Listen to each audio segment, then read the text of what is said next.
The sky was an angry shade of gray as the wind whipped through the trees, howling through the empty expanse of the mountain. It was the kind of day where everything seemed muted, as if the world itself had decided to hold its breath. Far away from the noise of the city, nestled in the heart of the mountains, a dilapidated cabin stood alone, its wooden frame creaking under the pressure of time. The windows were cracked, the porch sagging, and the paint on the walls had long since faded to a dull, lifeless gray. But there was something still hauntingly beautiful about it, as if the cabin held the memories of a once vibrant life, and perhaps it did. An elderly black couple sat together on a bench just outside the cabin, their faces weathered by years of hardship. Their hands were worn and calloused, the lines in their faces deepened by time, yet there was still a fire in their eyes. They were looking out over the vast, empty valley below, their dog sitting silently beside them. The silence between them was heavy, filled with words that had never been spoken, words that couldn't be said. They had been abandoned. Abandoned by the very children they had raised, the children who had promised to love and care for them in their old age. But when the time came for their love to be returned, their children had vanished. No phone calls, no visits, no explanation. Just an emptiness that consumed them, the abandonment so stark that even the air around them seemed to grow cold. But the couple refused to let it break them. They refused to be victims of a system that had already failed them once. Instead, they turned to each other, to the land, and to the only thing they had left, hope. It wasn't long before the couple decided to restore the cabin that had once been their home, the cabin they had built their lives around. They worked day after day, despite their age, despite the ache in their bones. Every nail they hammered, every wall they painted, every plant they put into the ground was a testament to their resilience. The cabin, once a symbol of their abandonment, slowly began to transform. The old, run-down shack became a place of peace, a sanctuary in the mountains, a testament to the strength of their love and their ability to overcome. But as the couple worked, they couldn't shake the feeling that something was watching them, a feeling that crept into their bones at night, a feeling that maybe they weren't as alone as they thought. Could it be that the ghosts of their past were lingering, waiting to make their presence known? Or was it simply the weight of the abandonment that haunted them, the unanswered questions and the broken promises that hung in the air like an unspoken curse? The answer would come sooner than they expected. The couple, William and Clara, had lived through more than most could ever imagine. Their story began long before the mountain cabin, in a world where they were both raised in the throes of racial prejudice and economic hardship. William, tall and imposing with broad shoulders and a strong jaw, had always been the protector. He was born in the deep South, where racism ran deep like the roots of the old oak trees in the town square. His family, like many others in the neighborhood, had been pushed to the margins of society, forced to work harder than their white counterparts just to survive. But despite the systemic inequalities, William had learned to rise above. He had worked as a mechanic, building his own small business, and he had always done his best to provide for his family. He was a man of few words, but of deep principles, and he had spent his life fighting for the dignity of his people. Clara, on the other hand, was born in a different world, one of relative privilege. She had grown up in a small, predominantly white town, the daughter of a teacher and a nurse. Her parents, although not wealthy, were educated, and they instilled in her a sense of responsibility and compassion. She had always been the mediator, the peacemaker, the one who could smooth over conflicts with her gentle nature. But Clara's world had shifted when she met William in her late 20s. It was a love that defied expectations, a love that wasn't supposed to happen in the eyes of many who believed in the barriers of race, class, and culture. But for William and Clara, those walls were never real. They found a shared understanding, a shared vision, and together, they built a life that was richer than anything either could have imagined. The couple moved to the mountains when William's business had started to slow down, and they found solace in the peacefulness of the wilderness. But their life had not been without its challenges. They had struggled with the scars of racial inequality, even in the seemingly remote world they had chosen to live in. Clara had often been the only black woman in town, and she had felt the weight of that every time she walked into the local grocery store or attended a community meeting. But she held her head high. knowing that William stood by her side. Their real challenge, however, came when they decided to adopt. They had always dreamed of having children, but after years of struggling with fertility, they had given up on the idea. Yet fate had a different plan for them. A local social worker had contacted them about a pair of siblings in need of a home, and after much consideration, they decided to open their hearts to them. The children were a handful, each one carrying their own baggage, their own history of neglect, and their own fears. But William and Clara had been patient, nurturing, and loving.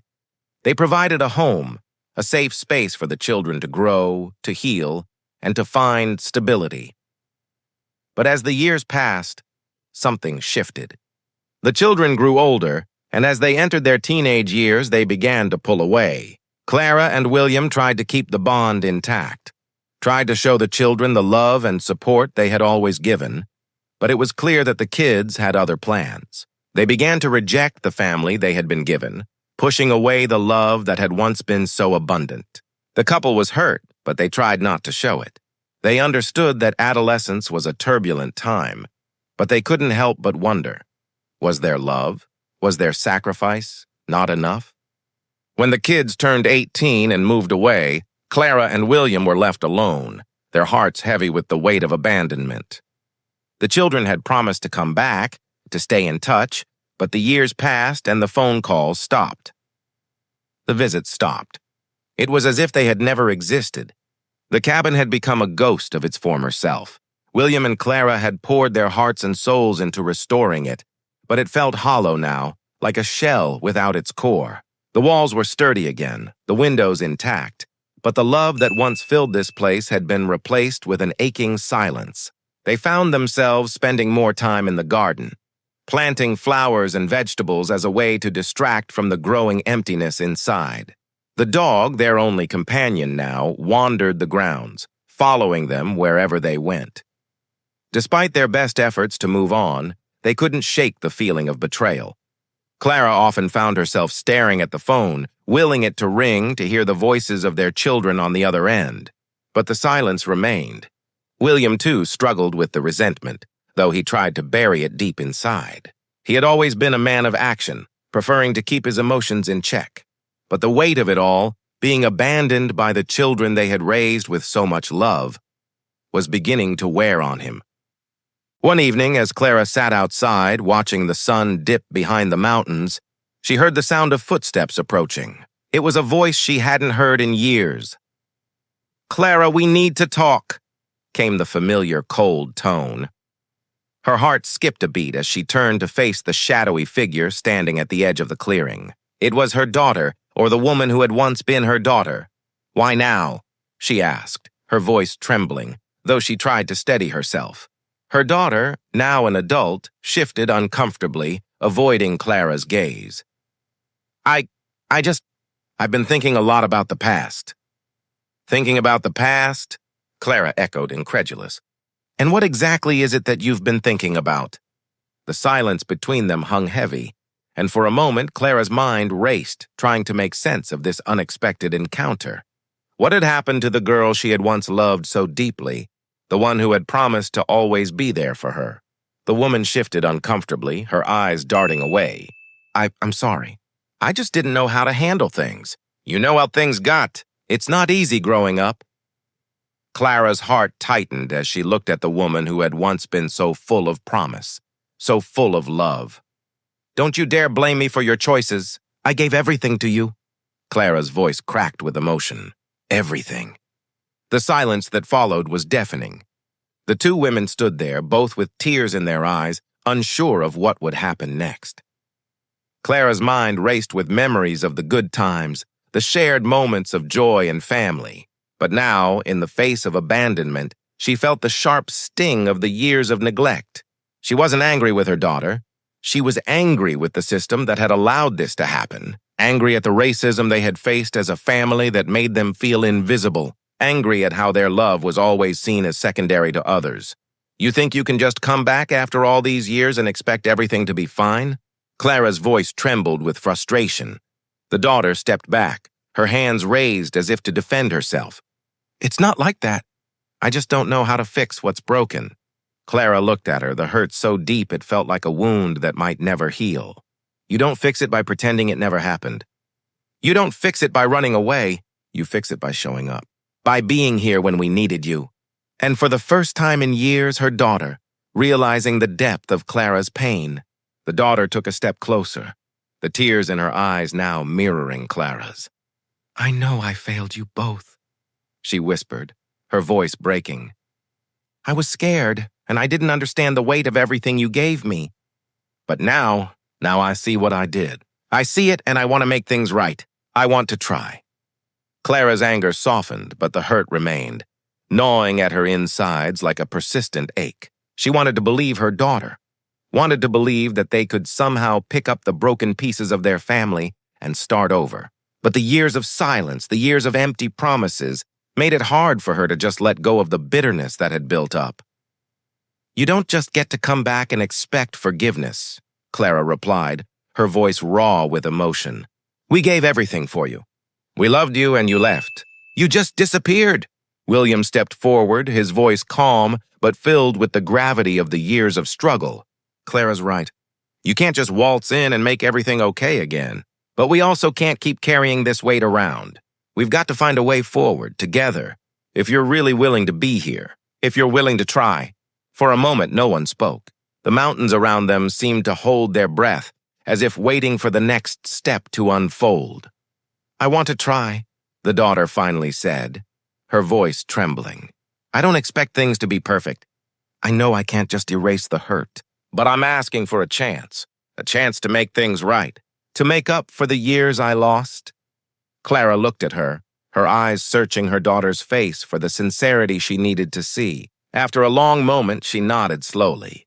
"It's going to take time," she said softly, her voice quivering. "It's not something that happens overnight." William placed a hand gently on Clara's shoulder, offering a quiet support that spoke volumes. "But we're here now, and that's a start." The days that followed were slow but healing. Clara and William began to open their hearts again, though the scars of the past remained. Their daughter stayed with them in the cabin, and though the silence of the years still lingered between them, it was no longer as suffocating. There were moments of laughter, moments of tension, and moments of understanding. They began to rebuild the broken bond that had once seemed lost forever. The cabin, too, was a symbol of their transformation. Where once it had felt like a house of abandonment, it now felt like a home again. The cracks in the walls, the faded wood, and the sagging roof had been patched up, just as their relationship was slowly being patched up as well. Every room they worked on together, whether it was repainting a wall or planting flowers in the garden, was a step toward healing. The cabin that had once been a silent witness to their pain became a place where they could share new memories. Memories that were beginning to overwrite the old ones, but as the days turned into weeks, Clara couldn't help but reflect on how deep the wounds of abandonment went, not just for her family, but for people like her. The years of raising children who didn't understand her struggles, the subtle racism that had always lingered beneath the surface, the constant feeling of being an outsider even in her own home. Those things had never truly gone away. As she and her daughter worked side by side in the garden one afternoon, Clara finally spoke the words that had been heavy on her heart. "You know," she began slowly, her voice carrying the weight of years of experience, "being Black in a world like this, it's like you're always expected to give but never to take. We give so much love, so much sacrifice, and we're expected to just accept the crumbs in return. And when we don't, when we're not what the world expects, they push us aside. I gave everything to you. I loved you, and I believed in you. But when I needed you, you were gone." Her daughter paused, her hands trembling slightly as she pulled weeds from the garden bed. "I never thought about it like that," she said quietly. "I was too caught up in my own world to see what you and Dad went through. But now I understand. I can see it. I can't change what happened, but I can try to do better. I want to stand by you now." William, who had been quietly watching them from the porch, nodded. "It's never easy," he said, his voice steady. "But we don't get to change the past. We only get the present and the future. We'll have to fight every day to keep going. And we'll keep fighting for each other." The couple's resilience was evident in every step they took. Whether it was rebuilding their relationship with their daughter or rebuilding the life they had once dreamed of in the mountains, they refused to let the racism and abandonment they had endured define their future. Instead, they chose to rise above it, to create a new legacy of love, acceptance, and strength. Through the process of forgiveness, they began to heal. Their daughter began to see the world through a different lens, one where she understood the privilege she had and the deep pain that her parents had endured. And in that understanding, she found the strength to be better, to be more present for the people who had given her everything. As the seasons changed and the mountains bloomed with new life, so too did their family. They had survived the wounds of abandonment, the weight of racism, and the pain of neglect, and in the end, they were stronger for it. The journey to healing is never linear, and the scars of abandonment and racism are not easily erased. But the strength to rebuild, to find love again, and to learn from the past is within each of us. Clara and William's story is a testament to the power of resilience, the importance of family, and the need for understanding. If you've ever faced a moment of abandonment or struggled with the weight of racial injustice, how did you find the strength to keep going? How can we, as a society, better support those who are often left behind? Share your thoughts and experiences in the comments. Let's create a space where we can support each other and continue to grow together.